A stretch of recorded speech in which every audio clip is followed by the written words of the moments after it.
in motorcades. I got a show today. It's all I'm trying to do. Hustle and motivate. Choppers a throwaway. Hustle the overweight. That's why they follow me on. They think I know the way. Start to control the things. Rolling the solo way. And if you pattern my trend, I make you my protege. Crossing that soldier race. Niggas don't know them days. Take you in back of the buildings. Make you expose your rage.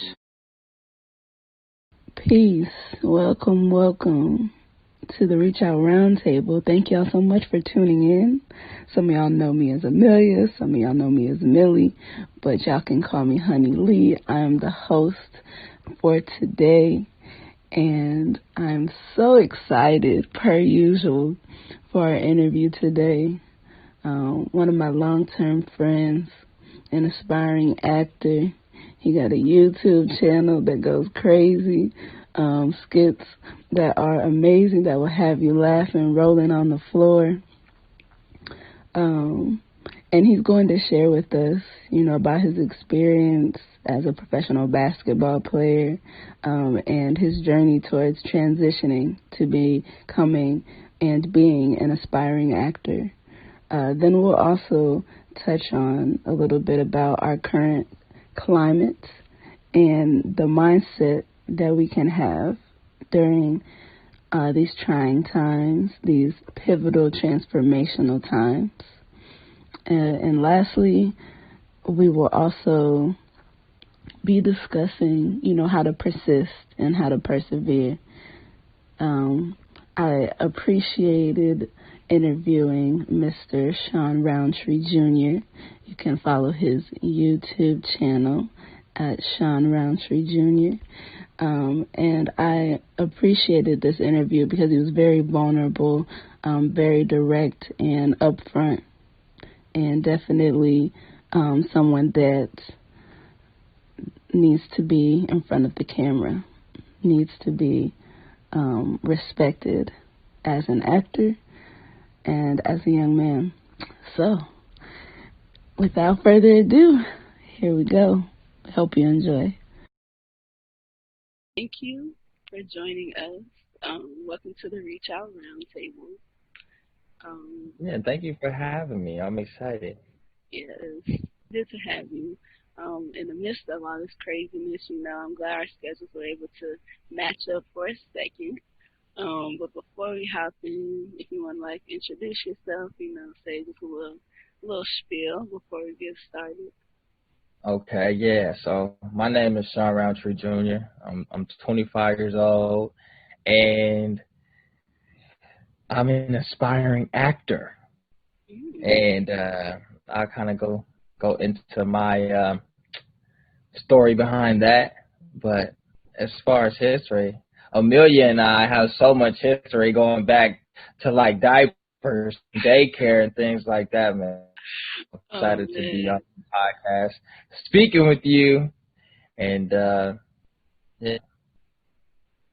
Awesome. Thank you. Yes, as I usually tell our guests, ReachOut Roundtable is, it's a safe space, and we talk about a little bit of everything. And so I always had to, pull the best people I know. Hey, we gotta have a real conversation. Share some knowledge and information. So really appreciate you just taking some time to join us.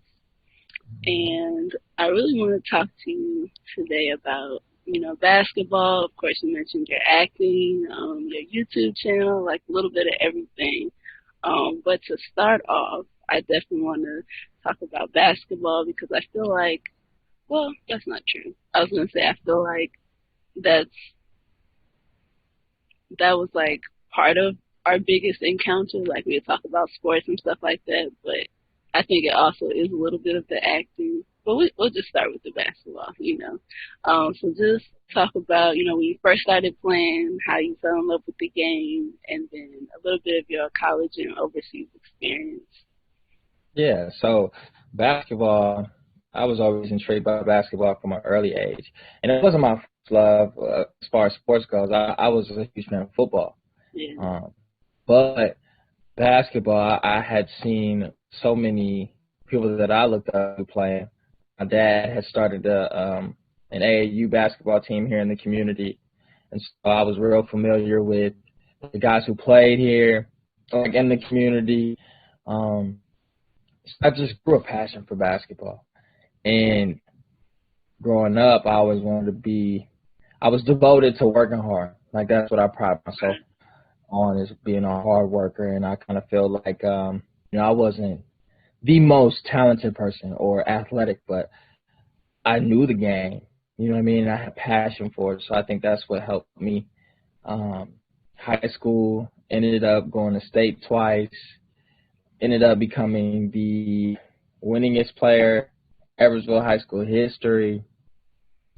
Then I went, my college career, man, it had so many ups and downs, but went to 3 different schools. But my final school at Central Michigan, I was able to really reach my potential as a basketball player and accomplish a lot of great things in 2 seasons. And that led me to playing professional baskaball in Georgia. So not the state. Right. Gotta clarify. Yeah, Georgia, it's in Europe. It's between Turkey and Russia. So I had a chance to go out there and live out, my dream of becoming a professional basketball player. Can I ask a quick question? Because I know even though all of us have different journeys, a lot of our journeys have similar portions. So can you kind of explain how you stay motivated to continue your basketball career through college? Because I know a lot of times that is athletes' experience where they have to switch schools or they have to make a decision on what's best for them. So how did you stay motivated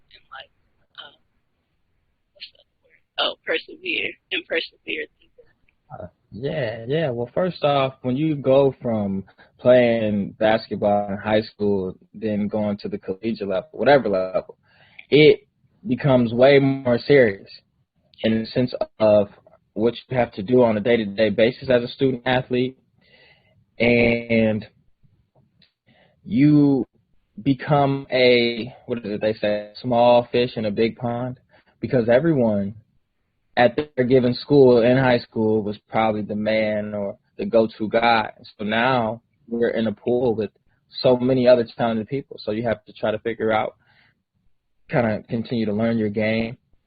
And then there's some things that are out of your control. For me, I played my freshman year at Missouri State. My second year, I get a hamstring injury that kept me out all year. So that was humbling, you know what I mean, having the game really stripped from you where you can't do anything about it. And then, I was probably when I was first faced real adversity with my sport, because after that season, I didn't even play because I was hurt. Then the coach let me know that they weren't bringing me back next year, on scholarship. So it put me in a position where I was like, what am I going to do, I don't know what other schools I'm going to go to. I know I want to stay at the Division I level, but do I have enough film to transfer to another school? And so ultimately, I ended up going to junior college, right? And, at the time, you don't realize that there are ball players everywhere. Yeah. And so I felt I was real down. I was like, man, I'm going from a Division I program to a junior college. I feel like this is a downgrade.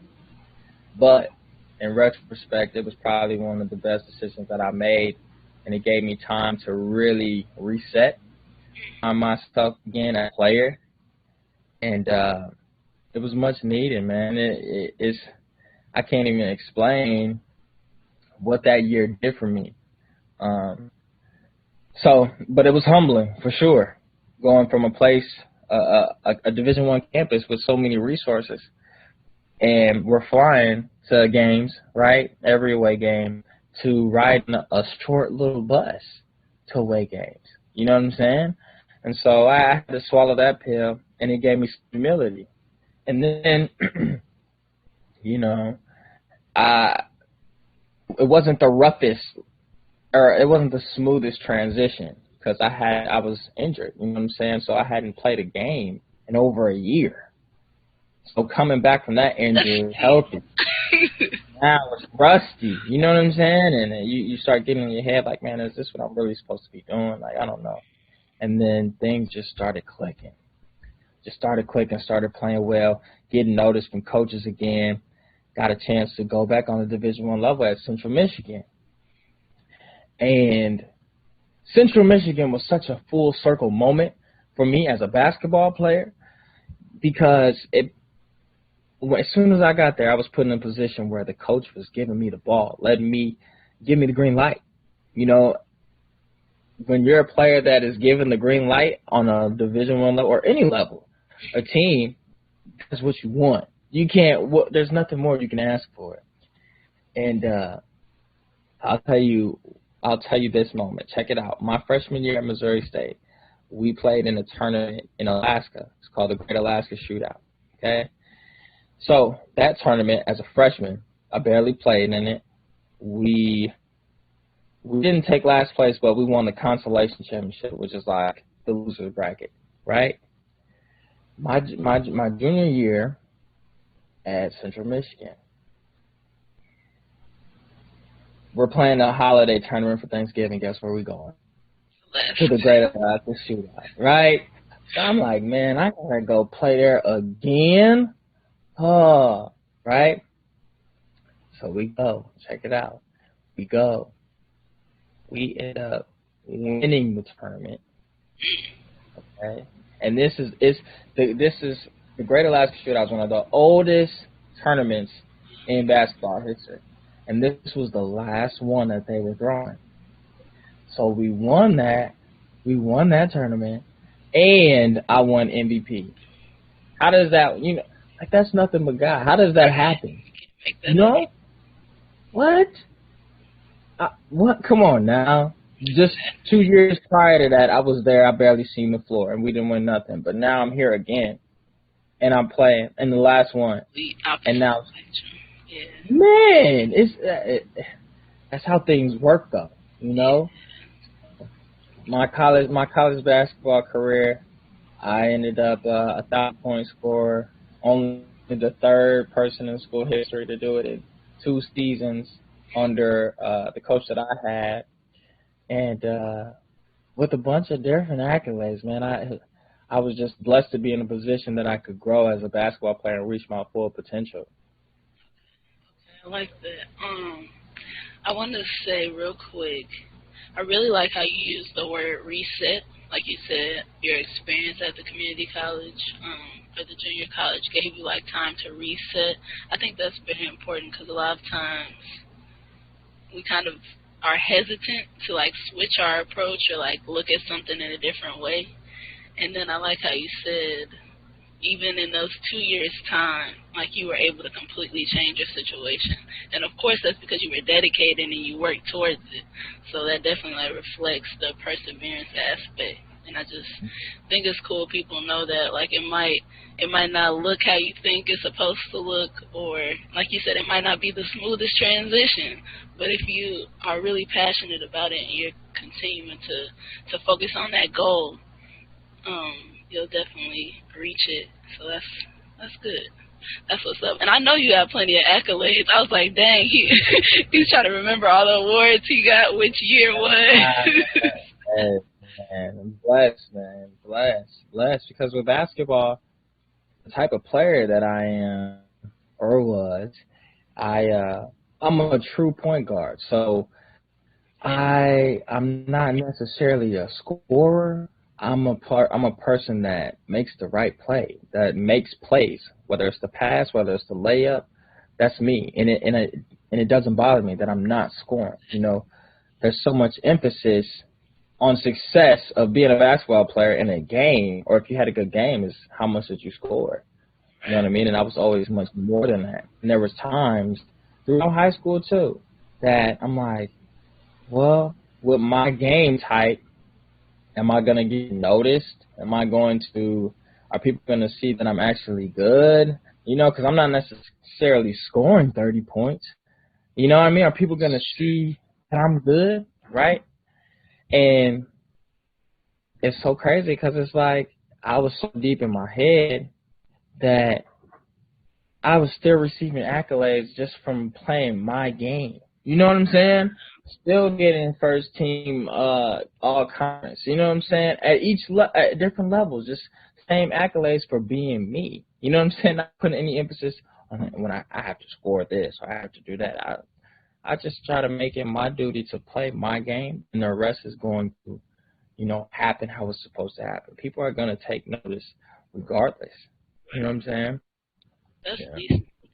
I really like how you say that, because I think that's important, especially when you're on a team, making sure you know your role and you're able to fulfill that role completely so that others can depend on you. And like you said, at Central Michigan, your coach kind of gave you that green light, because they probably knew, like you were saying, when you're being yourself and you're someone your teammates can rely on. I'm not going to say no names because, we're in the finals right now. But some players definitely, they show their ability to just be the go-to person, or the, what do we call it? Like when you're clutch, and you just always come through, right? So Yeah. definitely important to just be yourself.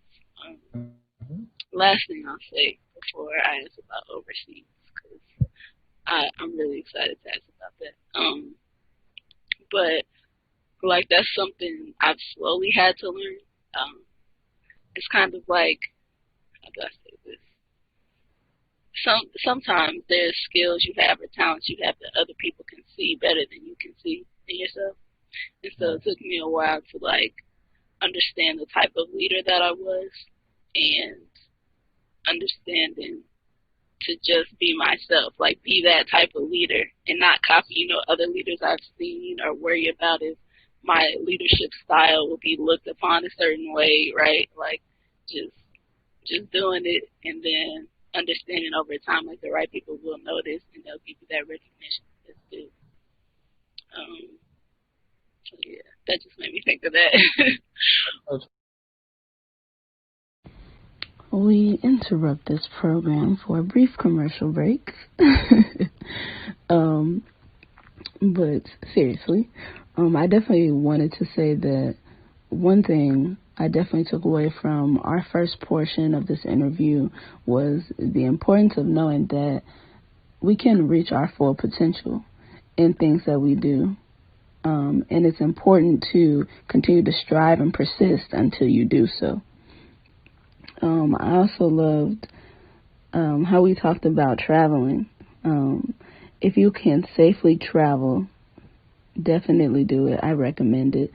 Taking a road trip in social distancing to some of the national parks or places you've never been before, visiting old family members, or maybe family members you've never even met before, meeting them for the first time. This is a great time to take that opportunity, because if you're open to it, you will learn so much, you will see so much, and the experience will build you and improve you. The experience will help you grow if you let it. And as we're talking about traveling, we're going to transition into Shawn discussing his professional basketball experience. And he also shares with us some of his vulnerable experiences, such as how it feels living away from your family, seasonal depression, and so much more. And as we continue, we'll be able to dive into how, when you let your armor down and you're being vulnerable, your experiences that you go through, whether they're good or bad, they will teach you something, and they will build you up mentally and emotionally. You have to always know what is for you. You have to know what is not for you.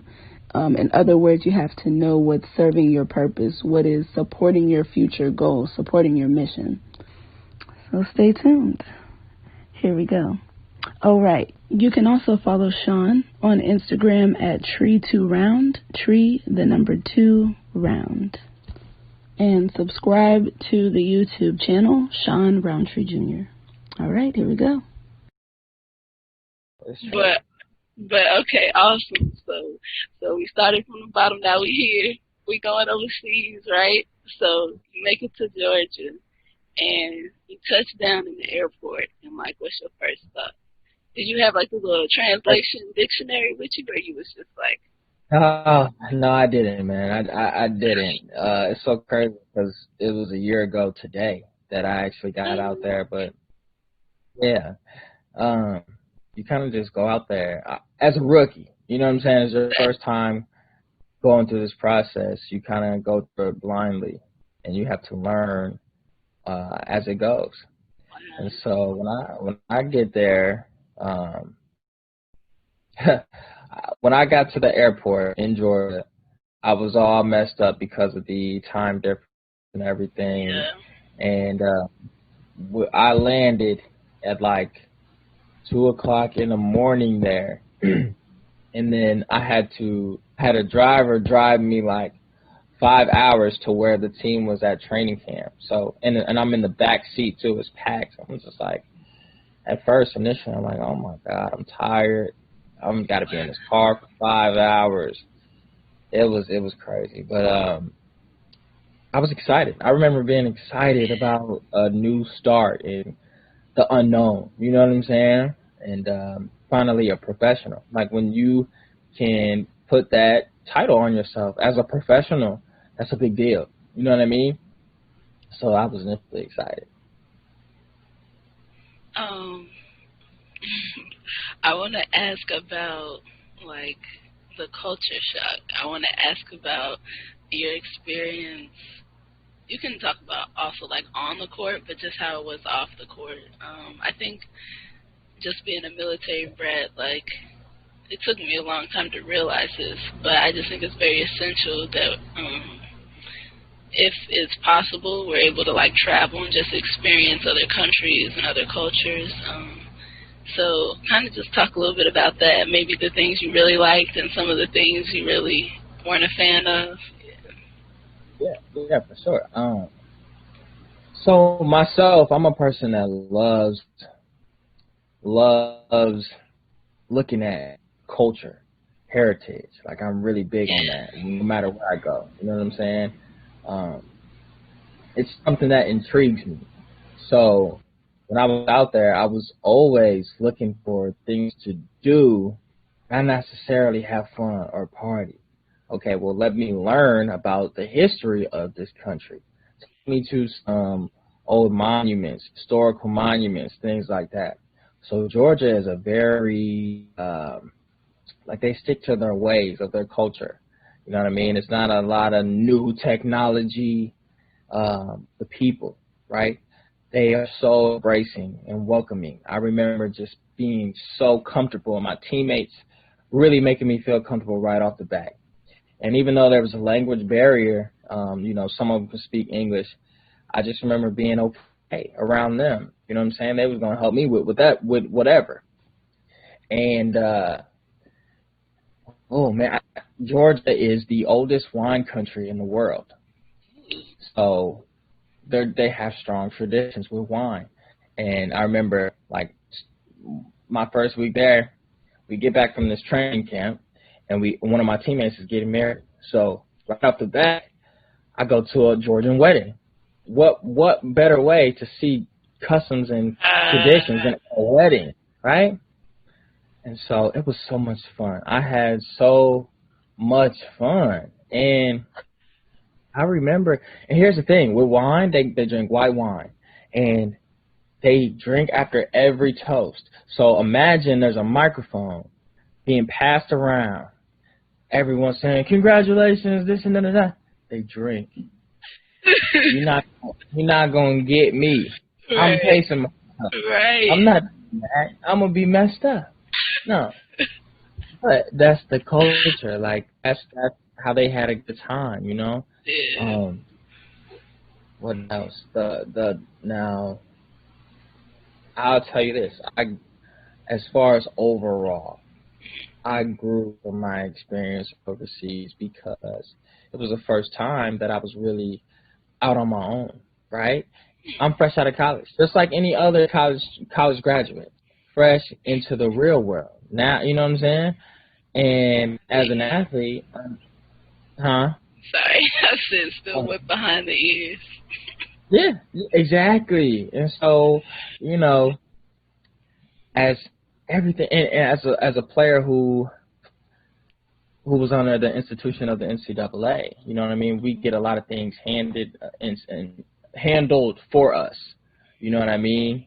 And so I wasn't under that umbrella. I had to figure things out. I had to do all this other search for myself, you know what I mean? As a new college graduate, but I had to do this in another country. So I'm figuring out how to get certain places, how to communicate, you know, and there's a language barrier, and really just be growing to myself in another country. That was the biggest thing. I grew so much. The food was great.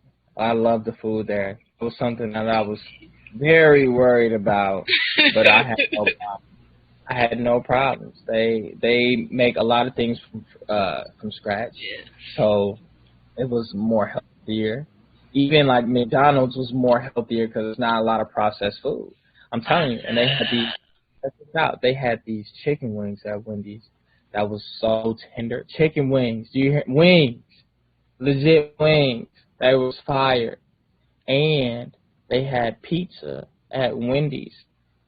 Oh my Lord. Yeah.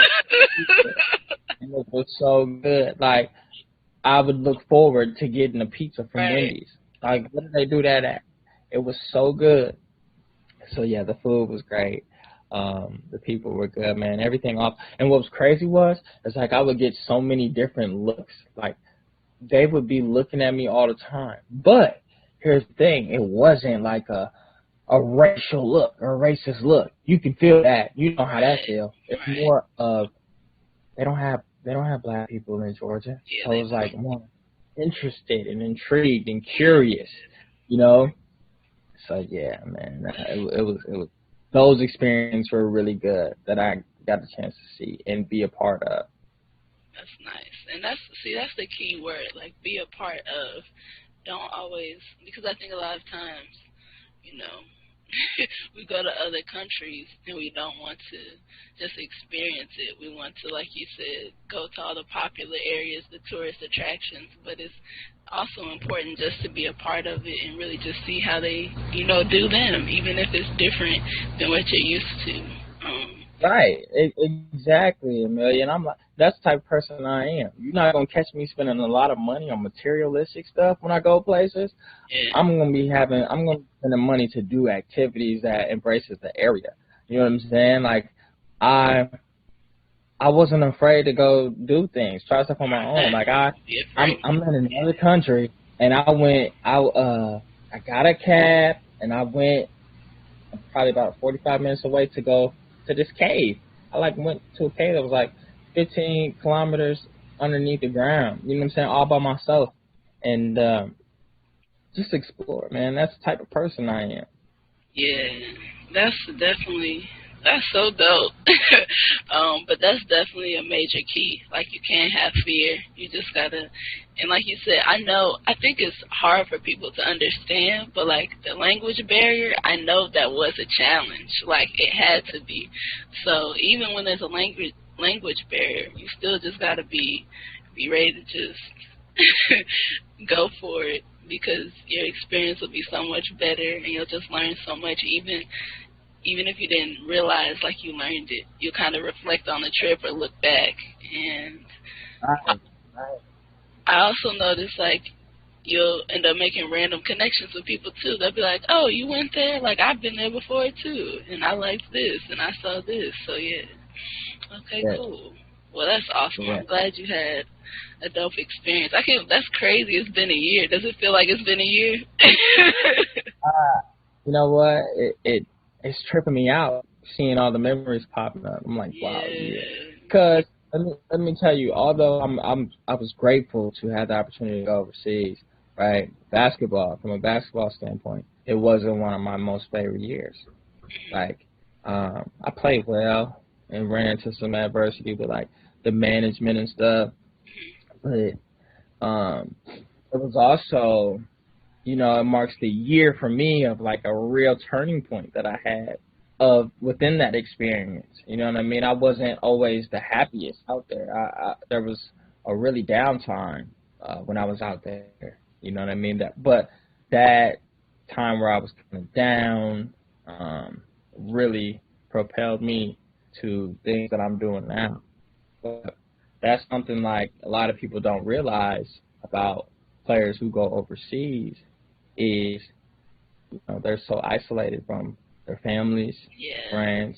You know what I mean? You look up in their hands, you don't see anybody you know. You know what I'm saying? You don't see anyone that you know or that you could talk to besides probably another foreigner or American on your team. But that's it. For me, I lived in an apartment by myself, and because of like our practice schedules and our daily routines, I was probably in my house probably about 85% of the time. You know what I'm saying? Wasn't really in a city where I could really do a lot, you know, enjoy nightlife or whatever. You know? Right. So, and I just went through hard times, you know. My auntie ended up passing away while I was gone, so I had to deal with a lot of things by myself, mentally and emotionally, and I had to figure some things out. So, you know, in some experiences, you go through the good and the bad. You know what I mean? Overall, I will never, you know, regret doing that.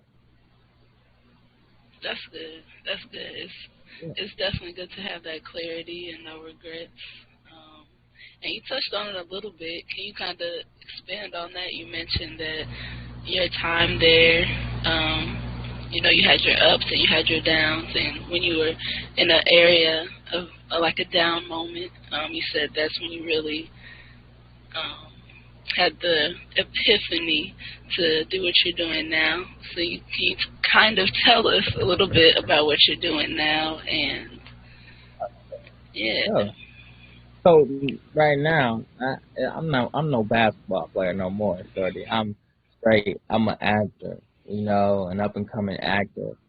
And you know, what really inspired me to make that jump and really claim that is like I mentioned earlier, my auntie passed away in October. And so she was someone that I really like confided in as far as things outside of basketball, like artistic and creative things. Like she was the one that I would talk to. And so when she passed, it was just like, man, I know that I want to get back in acting and I'm passionate about it. In basketball, I don't know if I'm going to be doing this. You know what I'm saying? Like, I don't know if this level is what I want to keep doing. So what I did was I ordered a GoPro. One GoPro, right? And I just started a YouTube channel. Like, I was looking up videos, how to start a YouTube channel, what to do, this and that. And I just started recording my experiences. And when I did that, and I started putting videos together, editing videos, learning how to do that, that became a hobby for me. Something that helped me escape and get my mind off, you know, me feeling bad and things that's going on. So I kept learning new things. I kept recording things, and I started getting feedback, right? I started getting feedback because here's the thing. I was so far away from everyone. This YouTube channel was a way for people to stay connected to me, right? And so it just became so dope, man, and I was enjoying it. And I was like, wow, okay. I'm showing people what I'm up to, where I'm at, my experiences. I can use this camera and create, like, skits. You know what I'm saying? Like, I want to do acting. I don't know how. You know what I'm saying? Like, I don't know what I need to do to into that lane. But when I got this GoPro and I just started learning more, I'm like, okay, I'm about to just start going for it. You know what I mean? Start creating. And that just, the drive just kept building. And, oh man, it's so crazy. Like, the initial fear of putting myself out there, being vulnerable, right? That was the thing that I had to get over. Because as a creative, you know, what Erica Badu says, you're sensitive about your shit, right? Shout out So Mama. when I created my YouTube, yeah. So when I created my YouTube channel, and I'm telling you, probably the most vulnerable I've been is just talking about how I've been feeling. You know, it wasn't always good, and I let that be known, and just really letting my armor down. When I did that, because I struggle myself, I struggle with being vulnerable. You know what I'm saying? Being open. I always thought I had to, if something happens, okay, it happened, but let me put that down here and show this poker face. And that, I didn't realize how bad that was for me. Keep stuff bottled in and not expressing myself, right? But when I started to do that, it opened up so many layers of myself. I was like, wow, first off, I need to work on this, right? Yeah. Second off, there we go. This is helping me work on that. So, yeah, it just opened up a whole different world for me and created more passion for acting. Now, that's the first part. That's when I got the GoPro. Yeah. Second part of it is when I got home, right? I got home in February, okay? And the pandemic and everything was going on. So back home, right? My thing was, by that time, I already knew I wasn't going back overseas to play basketball. I knew I was done. Okay? I knew I was. So my thing was, okay, with acting, I got at this point, I've done like a monologue, put that out on Instagram. I got the YouTube channel, and I think I got one skit out. I said, I got home February 1st. I said, this month, especially February, I'm going to take this month to really kind of regroup, kind of get adjusted back to being home in the States. And I'll touch on that in a minute because it was a complete shift. I had to get back in the mind frame, okay, I'm in the United States. It's so different. But I'm going to take this month, get it adjusted back home, kind of manifest things that I want. I know that I want to put out content because I want to be able to create a video reel, right? So the video reel, like your highlight tape of acting that you can send out to cast and directors and auditions. So I said I need content and I need to try to do stuff to put together for when that time happens. February, probably about middle of February, back home, I start putting out skits. Then when the quarantine happened, I was flooding Instagram, right? Flooding Instagram with skits, monologues, all that. And it was me rebranding myself, right? Because people knew me as Shawn Roundtree, the basketball player. Okay, no, I'm done with that. This is what I'm on. Here, look at this skit. Matter of fact, 2 days later, look at this other skit. You know, it was a way for people to take me serious, you know, with this new craft. Not new craft, I would say revisited craft that I'm doing right now. This is what I'm on, you know. So, yeah. I don't want to keep talking so long. No, yes, you can keep going. I had two things I wanted to say. I loved how you mentioned once you started to fuel your creativity, once you started to focus on one of your habits, you know, or focus on your hobby, you added a hobby.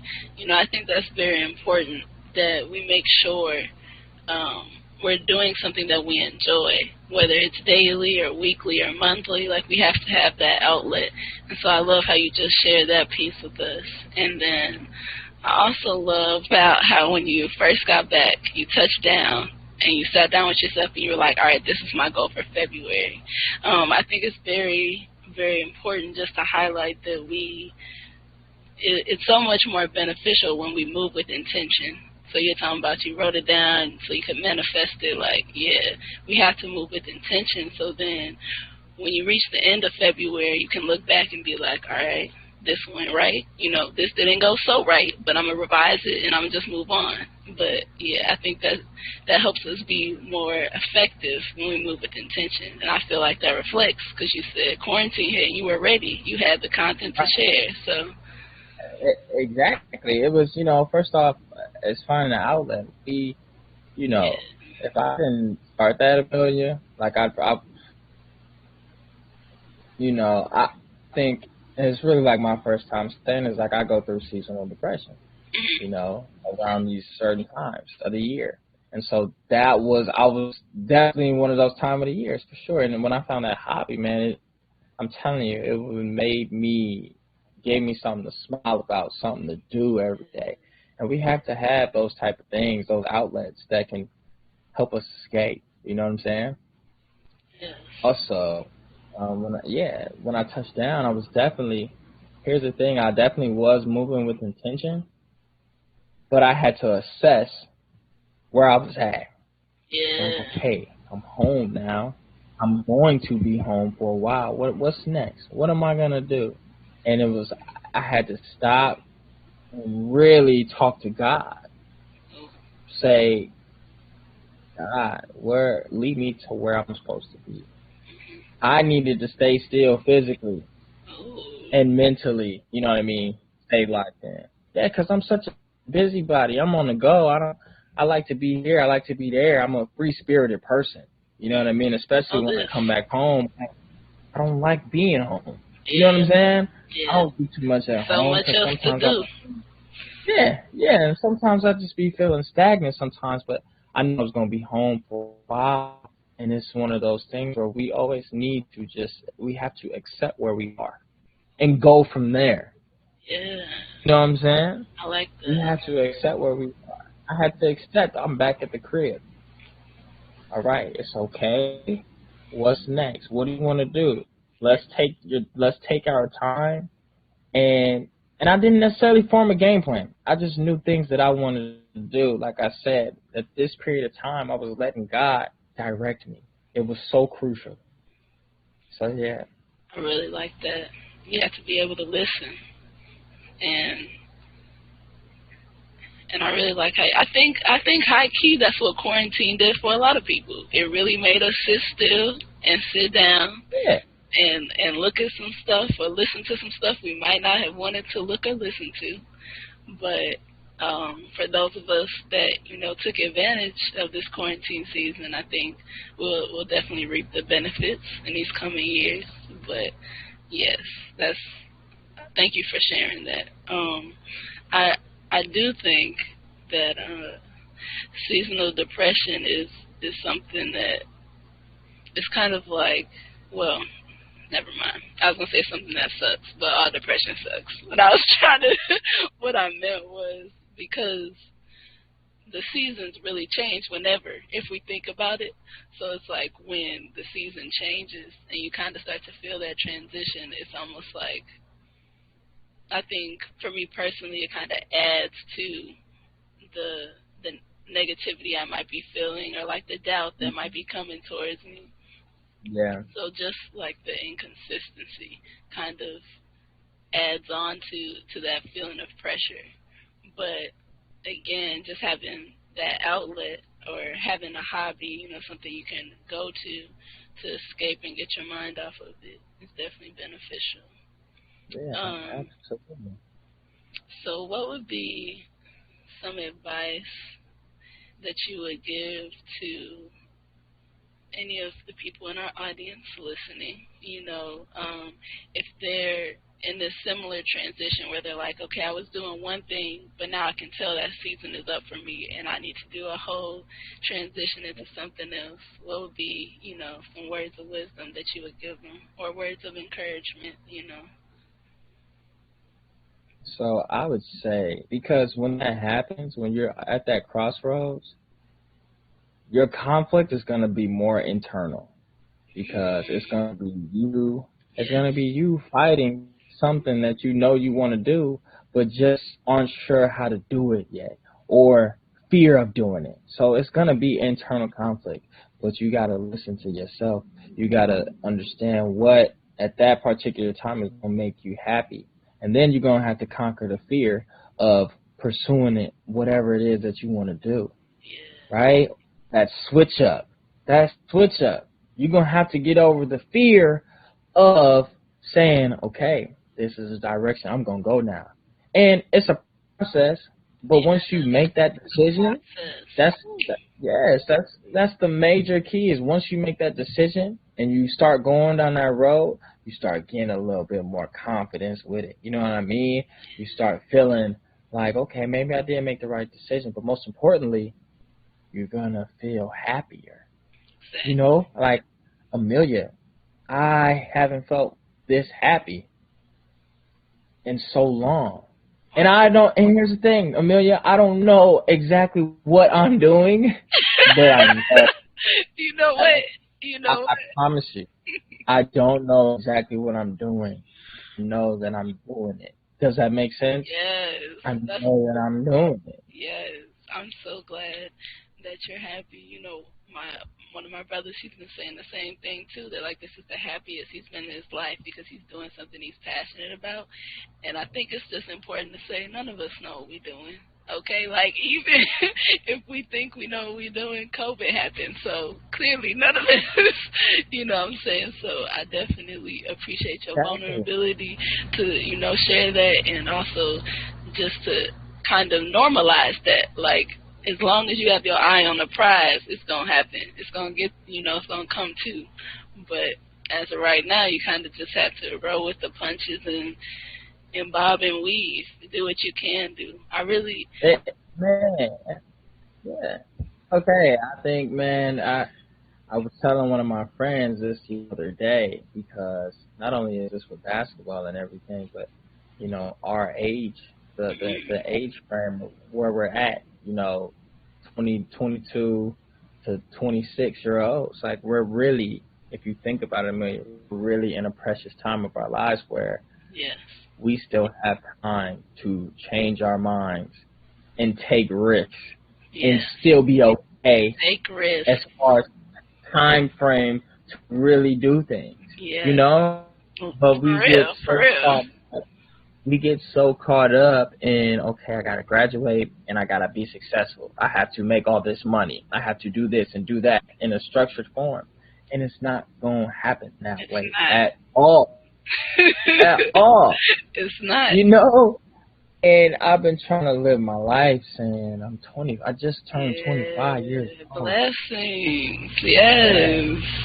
Of course. And it's like, man, I'm feeling riskier than ever. I'm feeling loose than ever. I'm feeling more hopeful than ever, though. Ooh. Because I need some of that. Give me some of that. Yeah, we're in this window, Amelia, where we can live. We don't have as much responsibility as we will have. You know? Right. But you got to take advantage of it. And we don't need to put that much pressure on ourselves to be perfect. There we go. Success right out the gate. You know? It's going to take time. So I'm just using my time wisely right now to build up what I want to do, and we're gonna do this again in a year, right? Yeah. And we're gonna have way more to talk about. I'm with that. I love this gear shift talk. I was telling my homies, I'm like, listen, the price just went up, so we're going to have to get with the levels. We're going to have to continue to work hard and continue. That's another thing. It's always going to be hard work. You know, you can't just sit back and expect everything to just be easy breezy. It's no cover girl. Like, we got to definitely continue to put in the work. But, yes, what is meant to be will be. So I love to hear that. I'm glad you're hopeful. Like I said, I'm going to need some of that hope. Our last commercial break. If you have listened this far, thank you so much for supporting the ReachOut Roundtable. You can follow our Instagram at 20ReachOut19, And you can like our Facebook at 20ReachOut19. We appreciate all the support. We are welcoming any and all feedback. If you would like to be interviewed or if you would like to join us with our community service, do not hesitate to reach out to us on our social media or to reach out at our email, reachout2019info@gmail.com. We are so flexible and we are open to working with so many different people. So just contact us. In October, we have been doing a Clean Yo Block 2020 event. We've been going throughout different cities, safely social distancing to collect litter and clean up the communities where we live and where our families and friends live. And in November and December, we will have our second annual blanket and sock drive. So we'll be collecting blankets and socks to donate to homeless individuals and to donate to a veterans shelter. We're also collecting gloves and masks to make sure that those less fortunate than us are able to still be protected and safe in this pandemic. We thank you so much for our support. As we close, we will be discussing a little bit about this upcoming election, some of our feelings on the social climate. Shawn turns it around a little bit and interviews me, asks me about being a black woman, and I give a little bit of a brief insight on that. That's another episode we'll definitely dive into. But we talk about, again, a little bit more about being vulnerable and supporting one another as black people. We talk about the importance of understanding what our emotions are during this time. It's okay to acknowledge how you're feeling and acknowledge what is right and wrong and what you can do to improve your community and the future of our people. All right, here we go.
Well, I have a question that we like been asking everybody, kind of like question of the month until October. Okay. So the question of the month,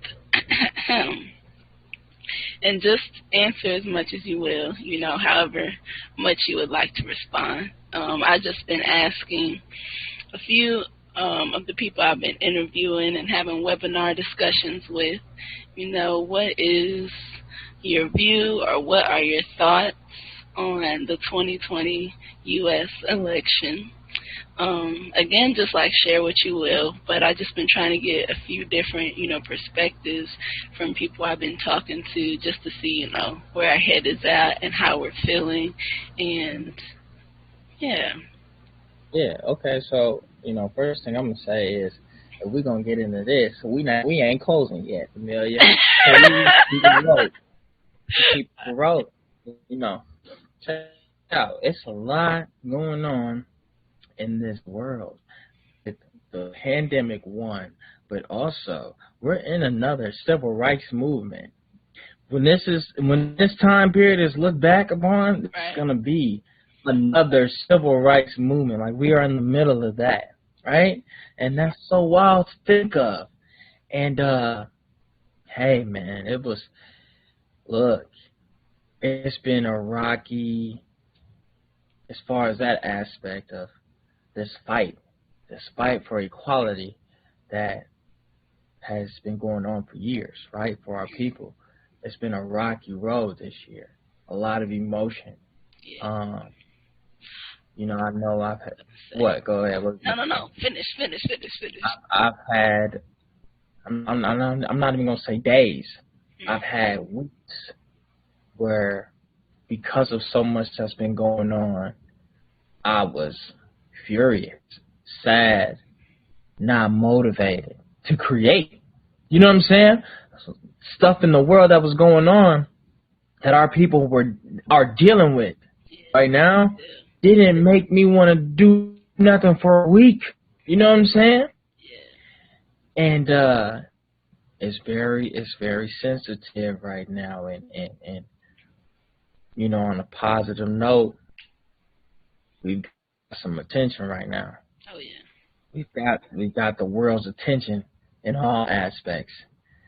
So it's just about really what are we doing with that attention,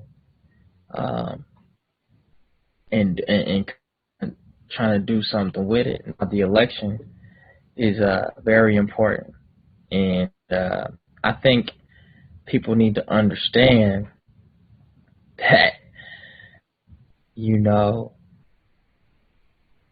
our take on Trump is not from a political standpoint.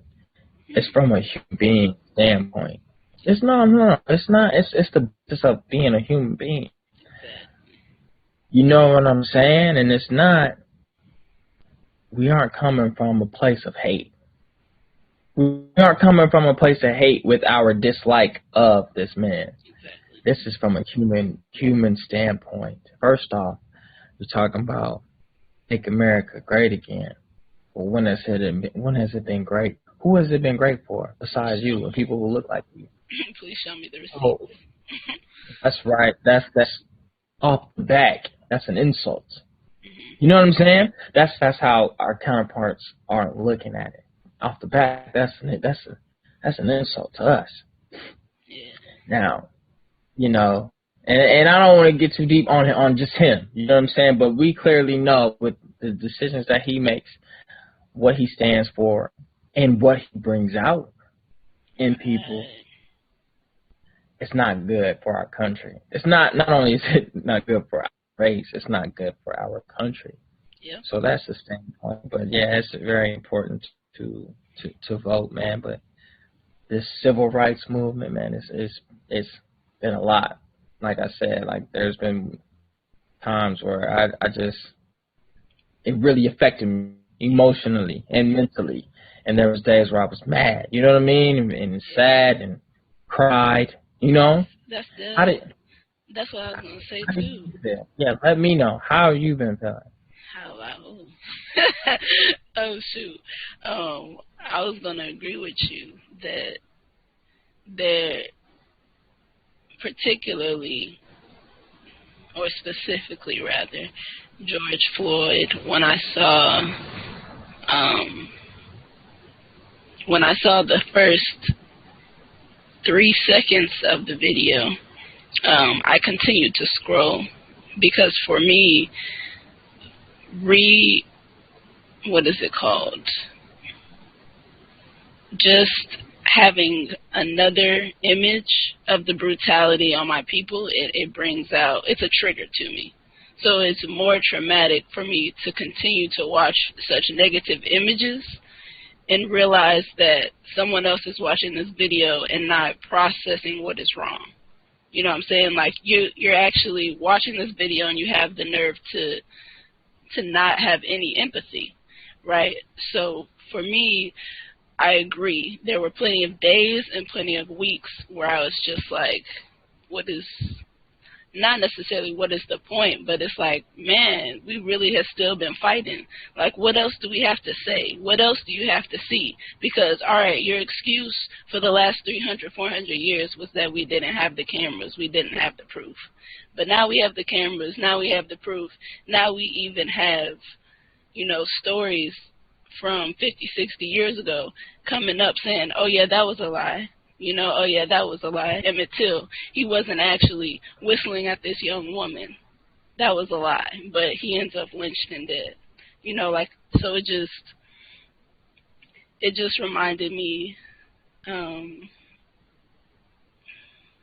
just sit back and do what you can and be prepared. Because I try not to be numb to it, but it's like, be prepared to keep going. I also had this talk with other individuals, and it's like this. Well, two things real quick. I'll say it's like this. You can say what you want about Black Lives Matter. However, we have to remember Black Lives Matter is actually an organization, and then there's black people, right? So, like, just because you see a black person that's looting or that's doing something negative or violent does not mean they're automatically, associated with Black Lives Matter. But if you want to have the conversation, about Black Lives Matter, about why we are peacefully protesting or why we are protesting, we should be able to sit down and have that conversation. You should be open to listening and to understanding and not denying, not discrediting someone else's experience just because you've never seen that, or just because they're poor anyway, or they're a criminal anyway. That's, like we were saying before, inhumane. I know I was kind of like all over the place. I didn't hear it all. Like I do, man. I think it's important, it's important for me to ask you that. You know what I'm saying? Because you feel the same thing I felt. You know what I mean? And not only that, you are a black woman. So, there's even more things that you have to deal with in this world. Right. And I think that you touched on it, that feeling of just, what more do we need to do? Yeah. Feeling hopeless. Feeling like, what's the point of trying to be positive in this world when it's not going to love us back sometimes? You know what I'm saying? Feeling like that. And I think what triggered that hopelessness feeling is the response to what has been going on. People being ignorant, people sweeping stuff under the rug. Like, that's the biggest part to me that really triggers me. You know what I'm saying? So yeah. And definitely, like you were saying, being a black woman, it is just, I definitely agree that is a lot of the reason I do feel a lot of weight, and a lot of black women feel weight. And I definitely wanted to just touch on, I appreciate, like, you checking in, because that's definitely what we have to do for one another. We have to check in on one another, whether it's, about our careers or whether it's about, like, how we're doing emotionally, because, like you were saying, there's stuff going on every single day. And I think when you talk about how much, or when we were both referring to how much more do we have to do, another case, Breonna Taylor, I was just like, not only was my sister EMT, but my homegirl couldn't even sleep.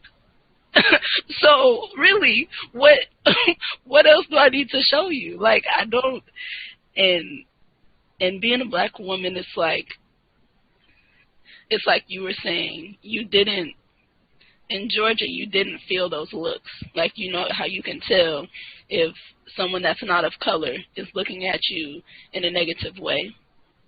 And so definitely with my undergrad degree in biology and being in medical spaces, it's always like I'm almost the only one. And that's kind of frustrating, because not frustrating. It can be frustrating, but sometimes it's just more a stress. You know what I mean? Because it's almost like I know no one has my experience. I know they're probably looking at my hair and thinking 5 million different things, even though I'm smiling, or even though, you know, I'm quiet during class. Like, they're going to look at me and not ask me for the answer, or I'm going to say the correct answer and no one's going to believe me. And then the teacher's going to say it and everybody's going to be okay with it. Like, just little even microaggressions like that put so much stress and strain. So it's just definitely important that we check in on each other. And I guess the last thing I'll say, because you were right, you were right, this is something we'll definitely be able to talk about on and on. But I never, okay, sidebar, I never really, like, because that's why I start with the disclaimer I do. I never really remember talking politics. Like, I know we was happy Barack was president, but we never really, like, talk about it. And I know it's a sensitive subject for some people, so that was, like, a huge reason why I wouldn't talk about it. But now I'm just like, look, if we're going to, you know, say that we're citizens of the U.S. of A., you know, if we're going to complain about it or comment about what's going on, then we have to be educated and, you know, take our responsibility to vote. And I mean, if you don't want to vote, all right, cool, but what are you doing? Like, do you have your black business that's supporting the community, or, you know, are you going to the prisons and volunteering your time to just check in with them? Or you, like, what are you doing if you're not going to vote? So that's kind of my stance on it too. Fact, I just got my voter registration card the other day. It's up here somewhere. Got it. Yeah, okay, cool. I'm ready. I'm ready for my vote. That's what's up. That's what's up. Thank you. Thank you so much. Was there anything, you know, on your mind, on your heart, anything else you want to get off your chest while we're here at the round table, you know, wrapping it up? No, man, I'm in a good place right now. I'm in a good place mentally. You know, I feel like I'm focused. But at the same time, I don't think I've ever been this focused and determined, but also so present with experiences in my life and enjoying them. Like, something that I've been saying recently is moments. Like, I feel like my life has really, especially this past year, has been broken down into little moments, whether it's with certain people or traveling, just really embracing those moments of where I'm at. Wow. What these moments are bringing. Are these moments bringing me clarity? Are these moments bringing me, what emotion am I feeling in this moment? Am I feeling good? Am I feeling happy? Who am I with during this moment? You know what I'm saying? I'm really bringing all those moments together and to experience life and to really look at things from this, you know, uplifted perspective. I love it. I love it. Thank you again so much, Mr. Shawn Roundtree Jr. I appreciate your time. We hope to have you again soon. You said in a year or so. That sounds nice.